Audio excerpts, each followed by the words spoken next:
I have the honor to introduce Anna, who is the executive director of Maine Clean Elections, and I am so jealous of the work that they have done in Maine to create public funding of elections. And someday we in New Hampshire will be as cool as our friends in Maine. Anna has an undergrad degree from Yale University and a master's. They are just an amazing person, really doing very cool democracy work in Maine. So I'd like to turn the program over to Anna. Awesome. Thank you so much, Olivia. It's really nice to be here with you all. I feel like we've been, somewhat in parallel working on these things for quite a long time. And I'm definitely very inspired by the perseverance of folks in New Hampshire. I think that there's a lot of, when we talk about like what are the structural things in our government that make reform easier or harder, I think you all have some challenges that we don't have when it comes to what it takes to get work done at the state level. So I know that you're all working very hard on this and have been for a long time, and it's super important. I wanted to give a little bit of background about Maine Clean Elections, how it works, a little bit of the history of how we got to where we are now and what we think our next steps might be. I want to not take too long on the slides. We can totally go back to something if there's more, if you want to dive into any aspect of it more, but mostly I want to leave space for a conversation so that we can sort of maximize the value of this to the specific questions you have or ideas that you're thinking about in your work. I will just say as part of the introduction that I've been working on the Maine Clean Elections program for working for Maine citizens for clean elections since 2014. This August will be 10 years, which is a little bit crazy to me, but I'm still very passionate about it. I got hired to work on signature collection for the referendum to strengthen the program, which we'll talk about. It was such a wonderful experience for me getting into organizing because I was able to directly connect with volunteers working on an issue that was going to have a really meaningful impact on what had seemed and can sometimes seem like this giant and unsolvable problem of money in politics post Citizens United. I came back from having done international democratization work where I'm feeling really burned out by the idea that we could, make change in other countries, and the idea that I could come back to where I grew up in Maine and have this connection to a program that had been originally passed when I was 6 years old and something that I was very proud of, but that we could be strengthening it and continuing to preserve something good about our democracy, even in these challenging times. It was really meaningful to me, and it continues to be really meaningful. So just with that as a little bit of, personal background for me, I wanted to sort of put Maine's system in a little bit of context here. Maine is the first state to have gotten a program of publicly funded elections at the state level. It was part of a movement through the late 80s, early 90s to look at public funding of elections and expanding that at the state and local level as a way to respond to the problem of money in politics.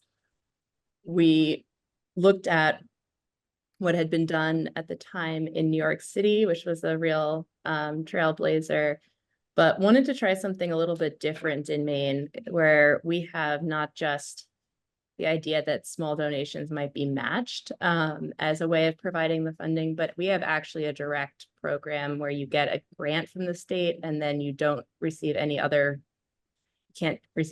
contributions once you do that. So it's a more strict form of a public funding program. And Maine's program was copied in large part in Arizona and has been used in some other places as well. There are also a number of other, kinds of forms of doing a public funding program. There's the voucher democracy dollar approach that Seattle takes. There are kind of creative programs that combine different forms of this, but they all have in common the idea that you should have voluntary limits on the amount of money that a candidate is able to raise and spend, and in return for those voluntary limits, you receive some assistance from public funds. And so with all of these, the goal is to tie candidates more directly to the voters in their district rather than to, major donors. This list continues to grow. As you probably know, there are efforts to expand. Currently, New York State has now passed a program that they are working on implementing. Oakland, California.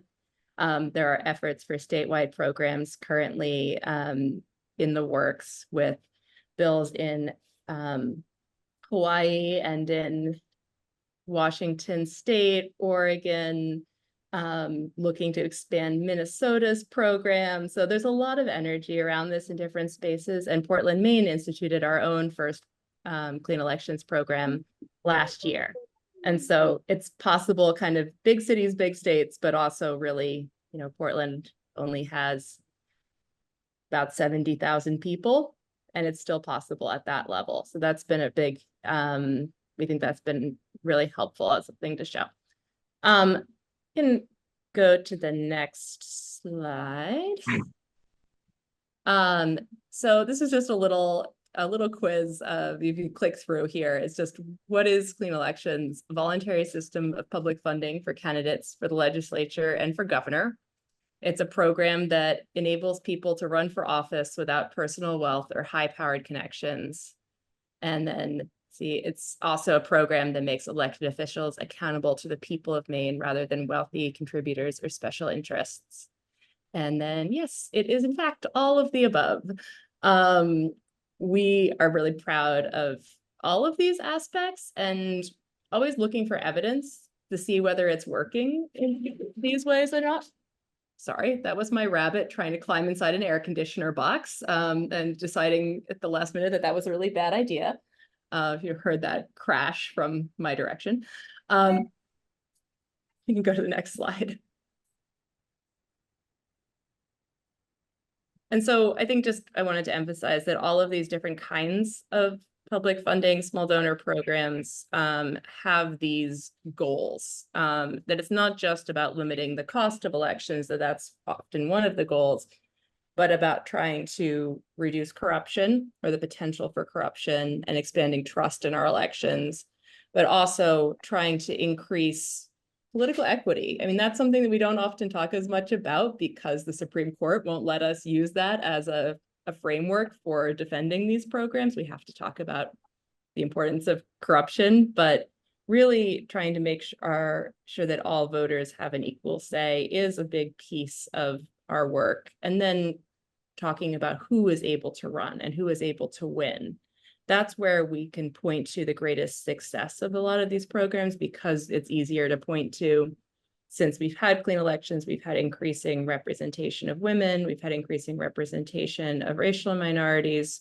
And while we don't have great age diversity in our state legislature, we do have a lot of individual people who have talked about the importance of clean elections and allowing them to run.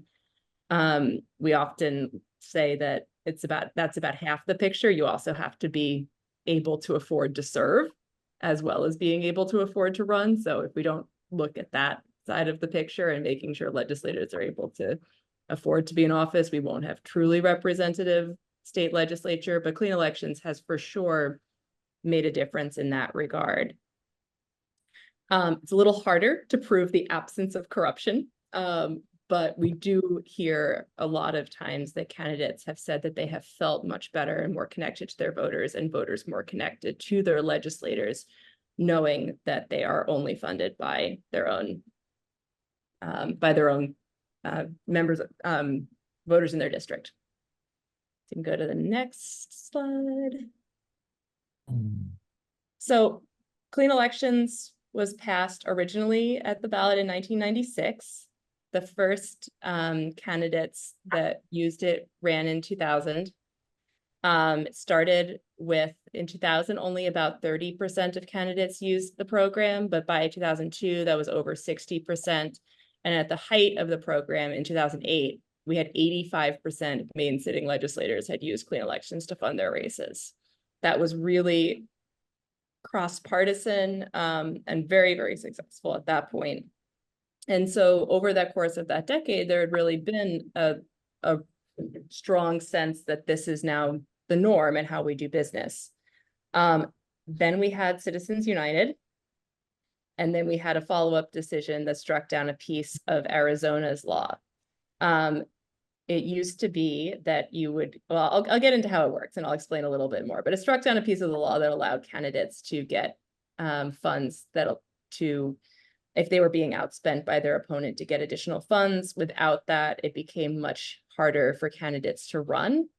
So if you go to the next slide, I think, yes. So you can see here that there was a significant drop off in the number of candidates that were using clean elections, as people in competitive races just felt like they couldn't afford to risk that they would be outspent if all they got was the basic distribution. So that was a really urgent problem. And with that, we were able to gather a coalition and run a campaign to fix this problem and allow candidates another way to get that additional money, the supplemental system that we have now. That 2014, we collected the signatures. This was on the ballot in the 2015 election and won about a 10% margin. So we had won by about 55%. Maine voters supported this re-expansion of clean elections. We brought it back for governor, which had also been eliminated. And so we've now had 2 votes by referendum that were almost 20 years apart to really reiterate Maine's support for this program. And after that campaign, so click ahead, I think 1 or 2 slides here. Yes. So anyway, yes, we were very, very happy. We won. It was a rally in Augusta with some members of our coalition, and we've got both, I can recognize both Democratic and Republican state legislators up there in the front row, as well as a number of people representing other organizations. And then if you go ahead 1 more, you'll see that we've rebounded some in our participation, but we're still not back up to that height of where it was before. And that's partly because over the course of LePage administration, the increasing polarization of our politics, we saw that there were more House members who decided it wasn't worth defending taking public money to run for office.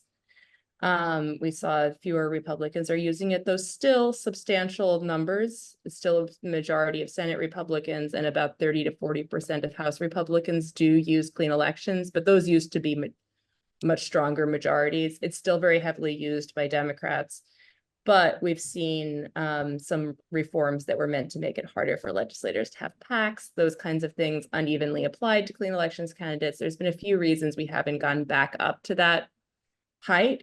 I haven't updated this graph, I'm realizing, but we've been at about 60 to 63, 64% of candidates using clean elections for the past 4 cycles. It's been very stable. And so we would love to see it be everybody, but it does continue to seem like a very common, well-accepted and useful strategy for candidates. And with that, that buy-in from candidates is really what allows this voluntary program to be successful.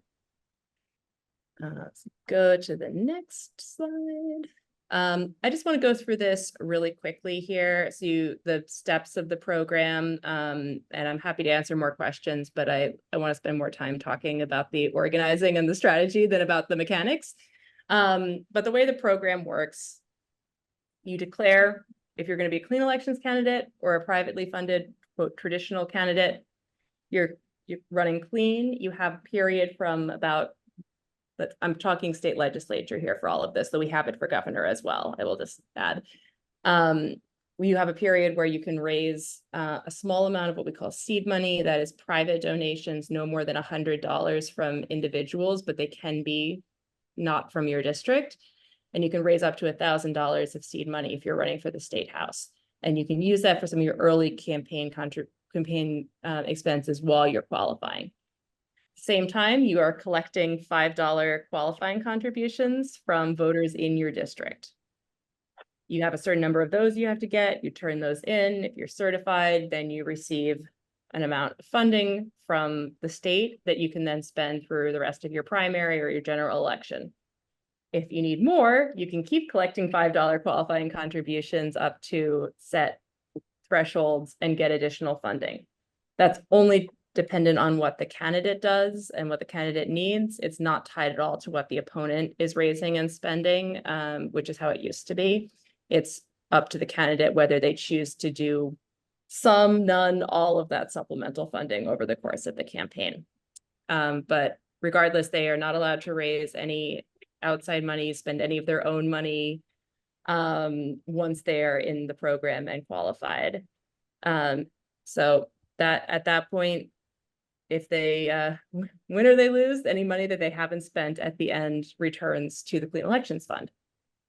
That's the basics of how it works. I did put up some slides here. We can kind of flick through quickly about what the amounts are. I wanted these up so we can pop back to them if there are any questions about it, but you can see that you get more for the Senate than for the House.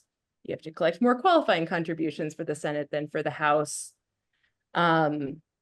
We have an online system for qualifying contributions as well, as you can do checks. Candidates go door to door, candidates send it out to mailing lists.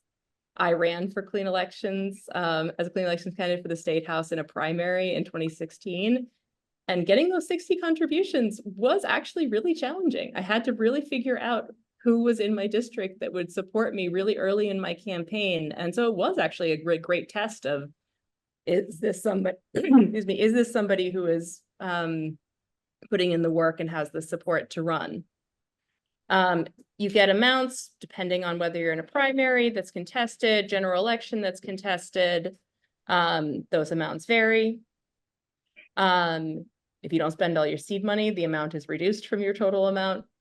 And then if you want to get supplemental funding, that is about 3 times. The total you can get with the additional supplemental is about 3 times what the initial payment would be. And it's really substantial. So for example, you can get up to $75,000 to run for a state Senate race, which is, you know, these are not huge districts. That's a really substantial amount of money, and it's enough to run a really robust campaign, even if you are being targeted by outside independent expenditures. We try to make sure that this really is enough. You don't have to have the most money, but you have to have enough money. And so that is really built into this system. So I just want to say one last thing, which is about so that's sort of supplemental thresholds. I borrowed all of this stuff from our state ethics commission, which puts together a great candidate guide that lays all of this stuff out very nicely. So I borrowed all of their graphs.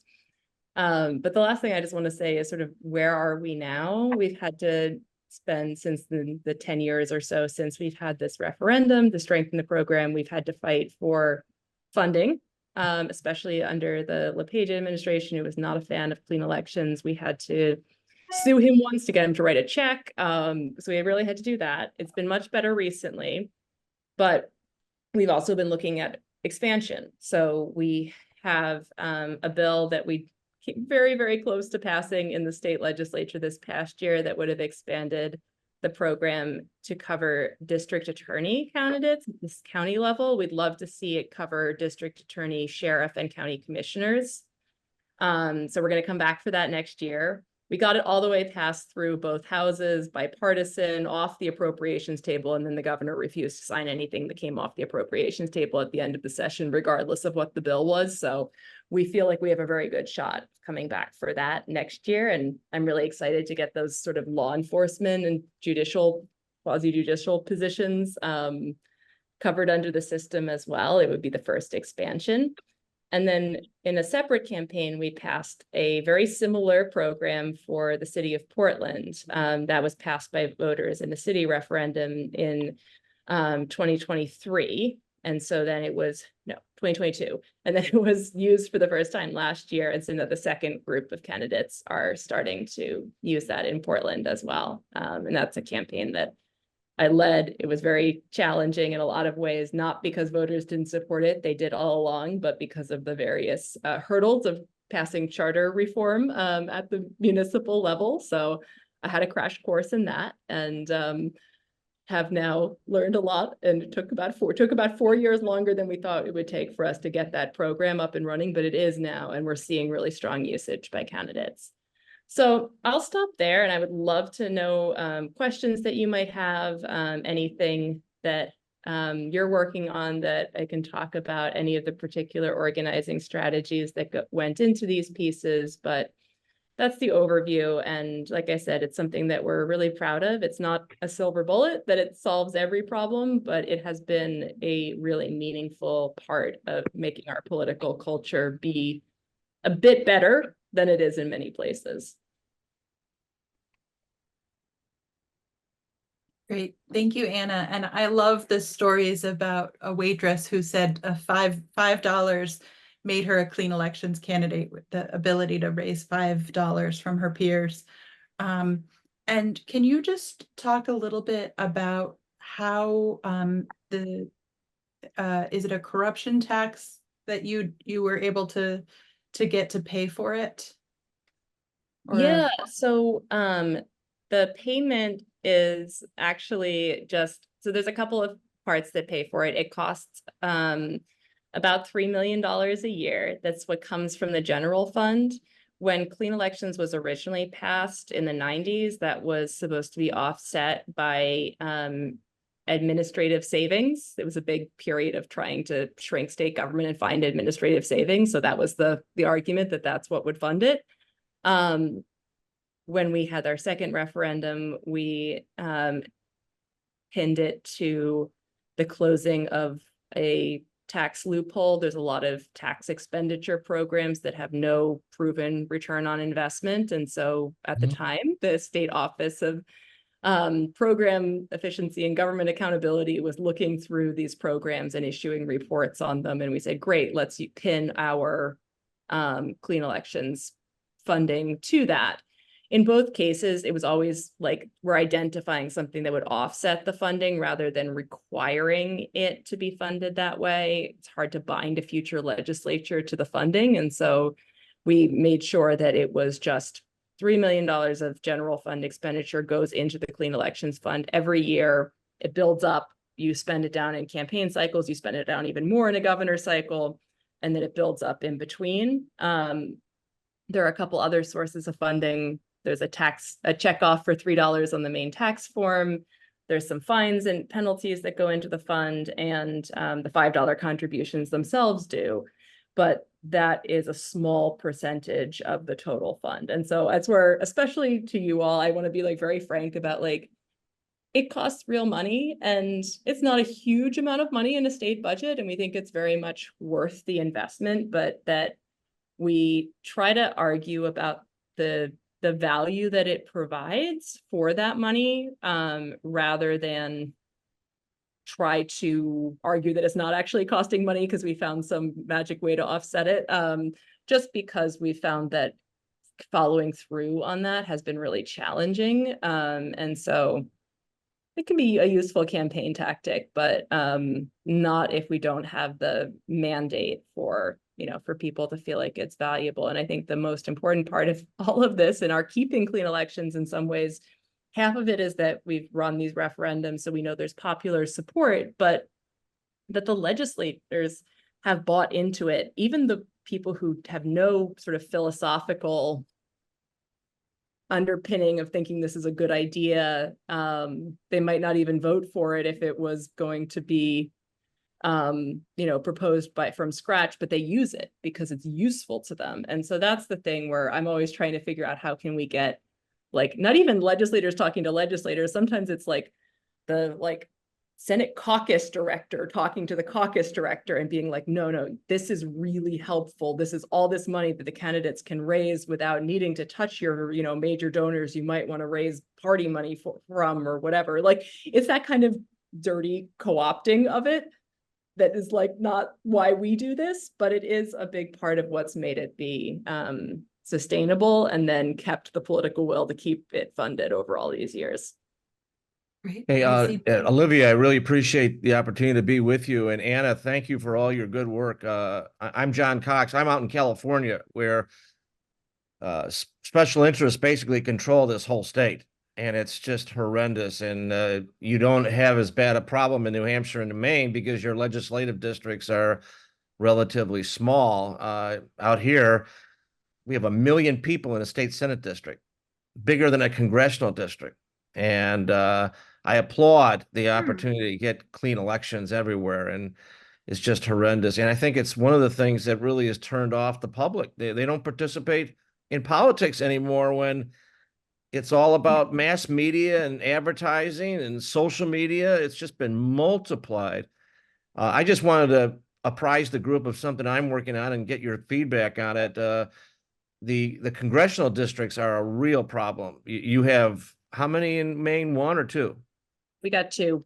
We have 2 in New Hampshire too. Yeah, but they're both 750,000 people. And the people, who get elected just have to raise millions of dollars. And more importantly, because of Citizens United, they have to worry about all these interest groups coming in and spending all kinds of money against them. So they have to be careful about angering some interest group.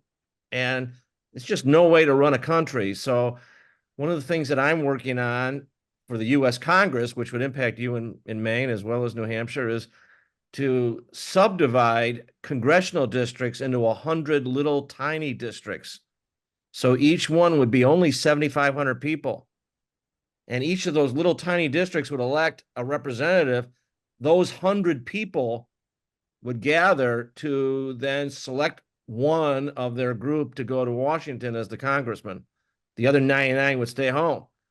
But the key would be that because the districts are all so tiny, like your legislative districts, 7,500 people, they wouldn't need any money to run for, the small little tiny districts. They would just go door to door. They, get to know people at the local grocery store or the, local meetings, town hall meetings, and they wouldn't have to worry about people coming in and spend money against them.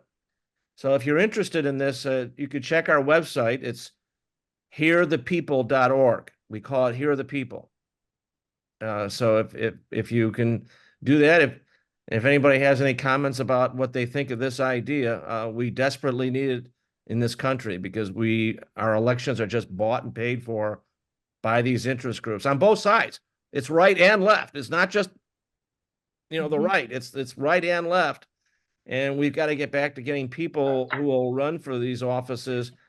I mean, that's the other problem. Most people don't want to run because they get subjected to this torrent of advertising and their whole life is thrown on television or on social media. And we got to get back to where individual people get a chance to talk to their representatives and have feedback and hold them accountable. And when we have these little tiny districts, I think that's possible. So I commend you to take a look at this, and I commend all your efforts to try to get corruption out of our politics.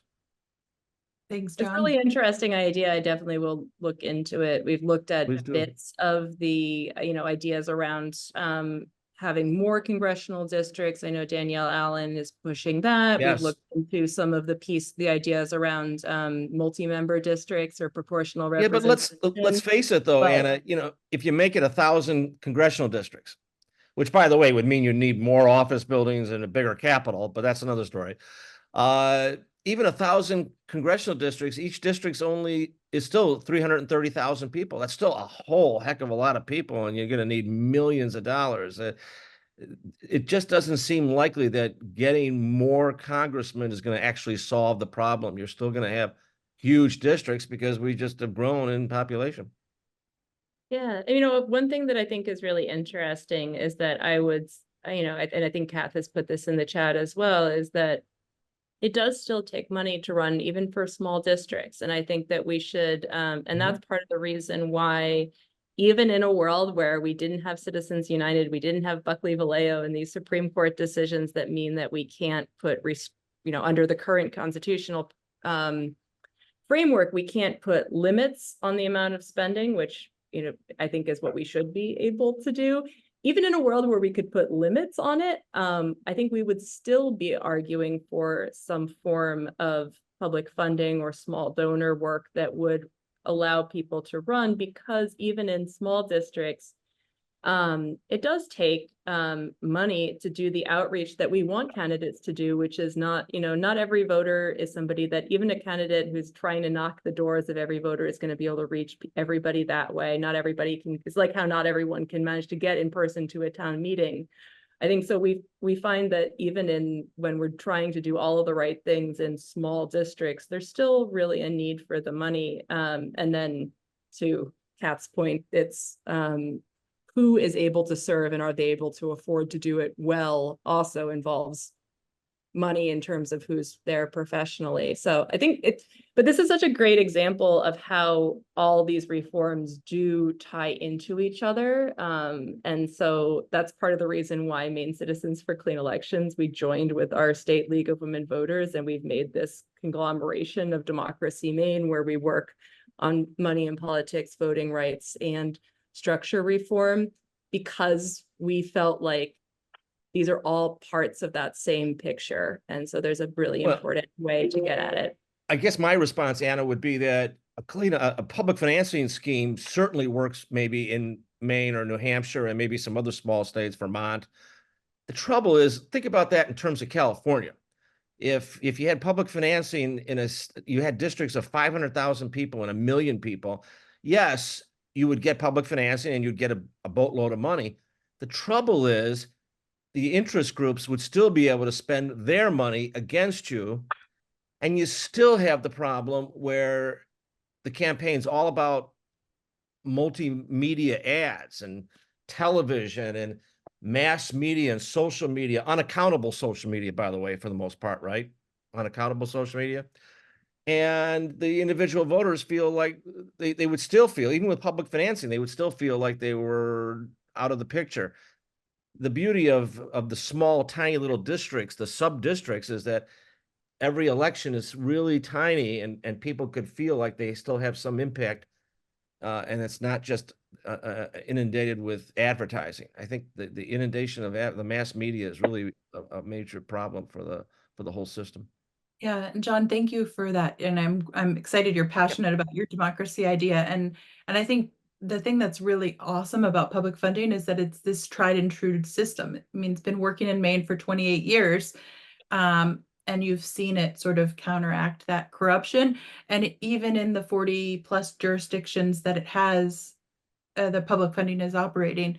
I mean, I love this story in Seattle where some of these super PACs and special interest groups tried to run ads, and the system held up and counteracted that, because you have special interest groups in Maine too that are Absolutely. And they do still have influence more than we would like. They have their influence when it comes to the agenda setting that the leadership does often, even if they don't have direct influence over individual legislators. And I think we're not going to see, you know, the end of that until we're able to, I mean, frankly, until we're able to get a constitutional amendment, I do think has to be part of this picture. But where I'm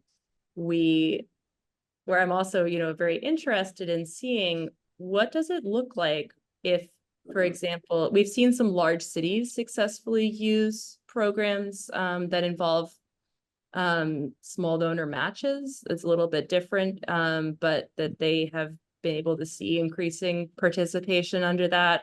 I think the real test will be if, for example, New York State is ever able to get their program fully funded and implemented, what that will look like in practice with a big state. Because I take, you know, very much take the point that what works in a place like Maine doesn't necessarily work in every, you know, in every place. And I think where we're part of the reason we were able to get this, and this is why I'm actually optimistic about New Hampshire, despite the structural struggle of like not having the citizen initiative and not having some of these other parts that make it easier is that small community nature and the expectation that you are directly connected to your legislator, I think gives people a sense of what they want to aspire to, even when it's not working all the time. So that's the, I think there's a delicate balance between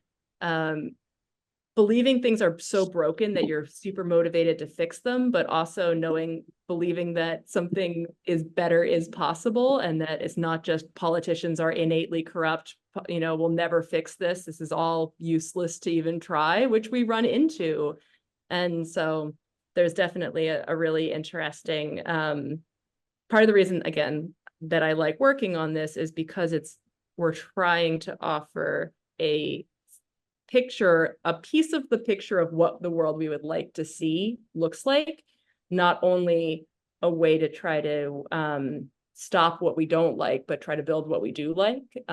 So it's a very positive, effort to be pushing for from that perspective. Doesn't mean we're not still talking about corruption and scandals and lack of trust and all of these things at times, but we try to balance that by saying, there are good people in our communities. We want those people to be able to serve and do it in a way where they're not going to feel like they're compromising their values and what their constituents want them to do to be able to serve. Like, those are values that we do believe are possible. So how do we make the structures match those values? Thanks. And I'm gonna adapt a little bit of Kath's question on, we have 400 state representatives in New Hampshire and 24 senators, and they get paid $100 a year. And we also have this sort of weird body of 5 executive counselors.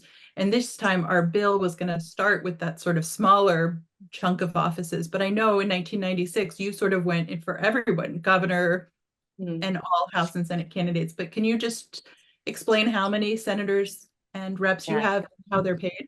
Yeah, so Maine has 151 representatives and 35 senators. And so those are those districts, it works out to be about 8,000 people per rep, about 30-ish thousand people per senator, 35,000 maybe. They're those are big offices. The mayor of Portland, it's and our large city councilors represent more people than any senators do. But other than our congressional districts, then those are the largest offices. And we don't have statewide officers that are directly elected other than the governor. Our Secretary of State, Attorney General, those offices are elected by the legislature. So we have an odd system in that way. So for us, Maybe New Hampshire, where our Secretary of State is elected by the legislature. So David Erickson had a question about ranked choice voting and if it's connected to the public funding system. So I'll let you answer that. Yeah, I mean, so these were reforms sort of had totally separate histories, in the sense that, like, there were overlapping groups that were working on them at different times, but the campaigns were never run simultaneously. They were always sort of 2 different efforts. But I do think that they're complementary in terms of trying to provide, I think they both make it easier for people who are not necessarily encouraged to run through the standard, party waiting your time kinds of processes, raise all of the money. It allows for more voices in elections. And I think they both are aiming at getting who is represented closer to the voice of the voter, closer to the will of the voters, a more representative system. And so they're tackling they're tackling different pieces of that and solving different problems, but they're certainly complementary, I think. We had the thought when we first had ranked choice voting, oh, wait, if ranked choice voting increases the number of candidates dramatically, will that mean that it puts a drain on the clean election system? We have not seen that be the case, partly because there are still barriers to third parties and to independents running, even though we've reduced quite a few of them. We still don't have ranked choice voting for the general election for state legislature and governor. And so that hasn't shown up as much. But even in places like Portland, where actually, and I will amend these were not simultaneous. Actually, in Portland, our initial effort was for 2 charter amendments, one to expand ranked choice voting to city council and school board. We already had it for mayor, and one to create a public funding program for those offices. And we did run both of those signature collection campaigns simultaneously, even though one got challenged by the city attorney, and we spent years in court fighting on the clean elections part of it, while the ranked choice voting went straight to the voters and passed with a huge support. Over 80% of Portland voters supported ranked choice voting because they'd already been using it for a while, and it was really easy for them to understand and like. So we've seen the overlap in Portland for the longest time, and that's where I am really encouraged by what that has allowed in terms of having a strong participation by a lot of different members of our community. It feels like we've seen people run, maybe not win the first time that they run, but then be able to run a stronger campaign with more name recognition, but they weren't discouraged and pushed out the way without ranked choice voting, they might have been told, wait, don't split the vote. It's not worth you running right now. And so I think we have seen a more diverse and representative city council and school board, thanks to ranked choice voting. And I think, like I said, we're only on the 2nd cycle of clean elections, but I expect that will also help that to advance as well. Great. I want to see if anyone else has questions about Maine's public funding system. Krishma. Anna, thank you so much. This was so interesting. And it's almost like, I don't know, a different universe, trying to open up our minds. So thank you. It's really interesting. Quick question. If a candidate participates in clean elections and the other side does not, is it used as a marketing tool to say that gives more credence to the person who's participating in the clean elections? Is it a bragging point? We've seen it used that way. We like it when candidates use it that way. Not everybody does. Some feel like if they lean into that, they're also opening themselves up to attack by their opponent, saying, well, I'm not taking any taxpayer money to run my campaign, And I think that you can win that campaign, that sort of clash, but sometimes people maybe don't want to emphasize it because they don't want to fight that fight. But we have seen people really try to emphasize it. One example, then this is, again, actually a really nice example of the intersection of ranked choice voting and clean elections. We had an open seat for governor in 2018, and we had 7 Democrats run for that in that primary. It was the first time we'd used ranked choice voting. And actually only one of those candidates ran using clean elections, which was a shame. We would wish that more governors candidates would use it. We're working on that for 2026, but only one of them ran, and she was probably somebody who was seen as a real outsider. Betsy Sweet, who had run for, had been a lobbyist for a long time and involved in the nonprofit world. Like people, like kind of progressive insiders knew and liked her, but like she didn't have a real public presence. She very intelligently used the fact that she was a clean elections candidate to distinguish herself from the rest of the field and to really grow a strong grassroots supporter base of volunteers who were helping her collect the qualifying contributions early on. And that really made her a meaningful candidate in the space. She then made a deal with the sort of other most progressive candidate, Mark Eves, where they agreed to cross-endorse each other. And the ranked choice voting made that possible. You could always say, they ran an ad, it's very cute, saying, here's what we have in common, then our values. And so I want you to vote for me, number 1, and him, number 2. Oh, I want you to vote for me, number 1, and her, number 2. So it was like, they did a nice thing. She ended up coming 3rd out of 7. It wasn't enough to win necessarily, but it was much better campaign than anyone would have thought. And so I think that was a great example of how somebody can use that system to really propel themselves. We're hearing rumors that we might end up with Jared Golden, our second congressional district candidate, running for governor as an independent. He just gave a speech that was a lot about how much he loves clean elections. So that will be very interesting to watch if he chooses to use clean elections. That may put some pressure if he decides to make that a talking point. It may put some pressure on the Democrat to also do so.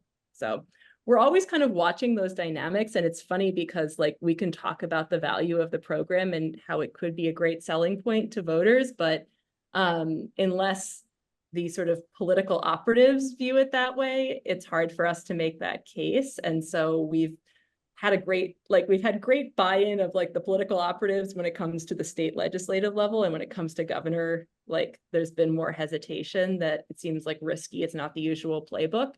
But there have been examples of people being able to really lean into it and use it well. Lois?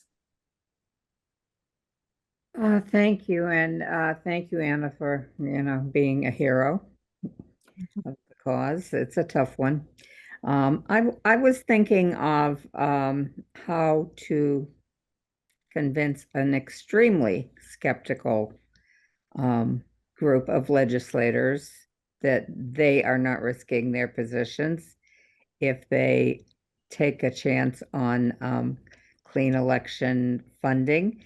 And do you have, therefore, any way of us using statistics from Maine to show that clean election people indeed do and can and have and continue to win when they go that route and they're up against the other way of funding? Do you have numbers? We do. This is something haven't updated it in the last 2 years, but we are planning to do an update for this after 2024. But I can just put in the chat. We have a series of reports that we did that have a lot of these statistics, like how did clean elections candidates do facing privately funded candidates, what the overall percentage of wins and losses are, like tracked over time. So we have a lot of that very detailed statistics in these reports. What I don't think is right there, but I think would be something that would be possible to find out, would be the very first cycle. Like go back to 2000 and see, who were people who had previously run traditionally financed, privately financed, and then chose to use clean elections. And that was a bulk of the people who did. Like, sure, there were a lot of people who were like the outsiders and the challengers and whatever who were running using it. But like I said, it's really become very much a norm. And I think it was even initially that there were legislators who made that switch. We always like to say to people, it's like, well, do you think your voters like you? Like, if your voters support you, then, you've got nothing to lose here. This is, yes, you have to you're going to have to sit down and think about how to approach this from a different angle. The seed money provision means that if people want to, that still raise a little bit of money from their uncle, from their college roommate who's a fancy lawyer, whatever, they can still get some, some initial money and, and raise from those sources. Has to be from individuals. It can't be from PACs or corporations. But that what it allows people to do that they might not have been able to do before is sit down at the beginning of their election cycle and know that they have exactly what their budget is going to be. And it lets candidates plan in a way that if you're doing like a fundraiser here and a fundraiser there, and do I have enough money to do this mailing? It can be very chaotic. And I think that's one of the benefits that, especially to the way the Maine system is run, where you just get your money and you know what it is, that people don't necessarily think about until they've experienced it. But it's one of the things we hear the most from candidates that they like it, is that they do their $5 and then they never have to think about fundraising again for the rest of their campaign. And that's a really nice benefit for a candidate. And Lois, not that would be great to be able to have some data like that. Thank you so much, Anna. and Lois, not only has Maine Clean Elections given us data, but they've also sent, like, Senator Roger Cates came over and talked to Republican senators in New Hampshire about how it was to run the program. And I think some of that, like, being able to connect New Hampshire legislators directly with Maine legislators who run on this program is also helpful too, because they can, it takes the fear out of like running a new system. And I loved our Senator Gray said, I'm worried that we wouldn't have enough money because we have potholes that we need to take care of. And Senator Roger Cates in Maine said, we have potholes in Maine too, but the value of the system and why we need to invest, I think was my favorite line that he was able to deliver, because it just was about why they choose to fund elections in this way. And it sort of really, from one Republican senator in Maine to our New Hampshire senator, Do you was a very feel like your powerful. legislator is going to actually care about the pothole on your street and not just about fixing the, you know, the stoplight in the neighborhood where all of their donors live?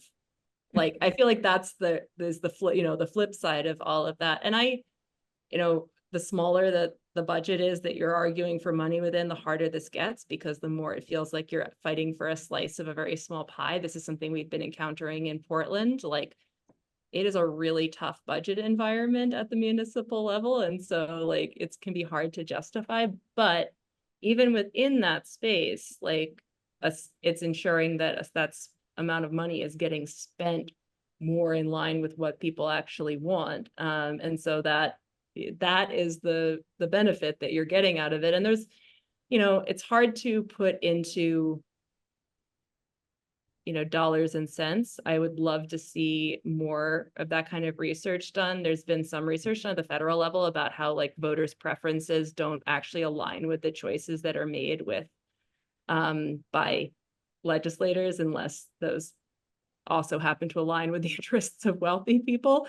It's actually fairly elaborate social science research to try to measure that kind of thing. So no one's done it in Maine to that degree, but I think we would come off better than, certainly better than Congress, and I think better than most states. And so it's like, it's hard to point to the absence of a smoking gun on this stuff. We would love to be able to have more stories of like, this legislation wouldn't have passed without clean elections. But it's definitely a piece of that picture. Do you have a number on how many of your representatives and senators currently serving use clean election? Yeah, the current number is 63%. Wow. Yeah. And it's higher in the Senate. It's like 78% of the Senate, 50-something% of the House, I think. And even there's a majority of, you know, the 4 caucuses that everybody except House Republicans has a majority of their sitting legislators used clean elections. And so we've seen, which is in the data I put in the chat, that there is a slight advantage to clean elections candidates over privately funded candidates. It's hard to say, like, you know, is that causation? But it certainly didn't hurt them. It's what we tend to see is sometimes candidates that are in really, really safe districts don't use it, and candidates that are like hopeless challengers aren't organized enough to even be able to use it. And so at those fringes, we see people drop off. But it's actually people in really competitive districts tend to use it a lot because they can still, you know, and again, this is the dirty underside of it, which maybe reassures politicians if it makes us feel less good, is that what ends up happening often is that a candidate in a really competitive district, both sides might be said, yeah, use clean elections, get the maximum of clean elections. That will be your basic campaign money. Don't worry about us over in our caucus fund. We'll raise money from the major donors and do the independent expenditures in your race. It's gross. We don't like that. Like that part, I still hate that happens in the most competitive districts, but at least it's not happening directly through the candidate in that space. And if a candidate doesn't have that kind of backing, at least they are able to get enough money through clean elections to compete with a candidate who does. So that's been, you know, it's another one of those, it's imperfect, and I'd be frank about that, but that the fact that you're not giving up some of that major donor spending is sometimes reassuring to people who are like, but if we don't raise money from these people, they'll stop giving money. And then what if we need money from them to run for Congress and we won't have those, like, it's like, don't panic. I'm sure you'll still find ways to build relationships with rich people somehow. Like, but that has been an argument that we've seen. Now, it's probably in the numbers. I just need to know this because I'm itching to know it. How much time are these candidates saving because of the time they don't spend raising money? Do you have numbers on that? I don't, but that would be really interesting to try to ask some candidates to track their time. We don't have that kind of data. We just hear anecdotally that they're definitely saving time. And I will say, like, it can be time consuming to get the $5, but you tend to be doing that, at least you're doing that like while you're doing doors or something else that's time consuming that you're supposed to be doing that's connecting you to your voters. That's So front end stuff yeah. too. That's front Yeah. end. After that, instead of spending way too much time at fundraisers and soliciting on the phone and however it's done, Mhm. you can be with people. And I think that is gotta be a relief and a huge selling point if we can get a handle on how much freeing up it does for the candidate to make their points.